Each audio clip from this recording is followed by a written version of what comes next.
আমি স্ত্রী তোমাকে যে বোর্ড ফিরিং করতে বলেছি, বোর্ড ফিরিং করে কালকে কলম খারাপ করবো, তো সবই তো তুমি ইউজ করবে। এইগুলো রিং বোর্ড ফিরিং তোমাকে স্যাম্পল পাঠাই দিল সকালবেলায়। কিরকম ওটা রিং আনতে বোর্ড ফিরিং করনি কোনো দিন? না হ্যাঁ করে তোমাকে তো স্যাম্পল পাঠাই দিলাম আমি বিদ্যালয় ওখানে তুমি ব্যাস কই তোমাকে তো আমি একটা স্যাম্পল পাঠাই দিই বিদ্যালয় বোর্ড ফিরিং কীভাবে করতে হয় বিদ্যালয় বোর্ড ফিরিং তোমাকে আমি দেখা দিই। তুমি আমি তো জানি না তোমরা করতে হয়। তোমাকে আমি বোর্ড ফিরিং তো পাঠাইছি বিদ্যালয় সকালে তোমাকে স্যাম্পল পাঠাই লাগতো বিদ্যালয় বোর্ড ফিরিং করতে হবে বিদ্যালয়। তো আমার কাছে কাজ আছে না দেখি বুঝতে না পারো না হয় ফোন করবো বিদ্যালয়। আমি তো ওগুলা করেছিলাম, আমি আর ফোন টোন করিনি। আমাকে ফোন করবো বিদ্যালয় কি না আমি বোর্ড ফিরিং বুঝতে পারি না কেমন হবে কি বোর্ড ফিরিং বিদ্যালয়। তো সকালে কাল কলম খারাপ করবো, তো তুমি এখন বোর্ড ফিরিং করো নি বিদ্যালয়, কী করে হবে বোর্ড ফিরিং না করলে?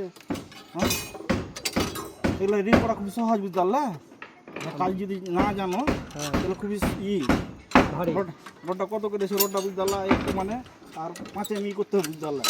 ছোটো করতে হবে না হ্যাঁ 5 এম 5 এম ছোটো করলে হয়ে যাবে বিদ্যালয়। হ্যাঁ রিং এমনি তোমার বোর্ড ফিরিং হয়ে যাবে খুব সহজ। এটা হয়েছে মানে মাস্টারিং গেলে একটা লেসো মাস্টারিং গেলে একটা দেখো বিদ্যালয়, এই যে অর্শত বিদ্যালয় স্যাম্পল এত সুন্দর, এটা এরকম ভাবে থাকবে, ঠিক আছে?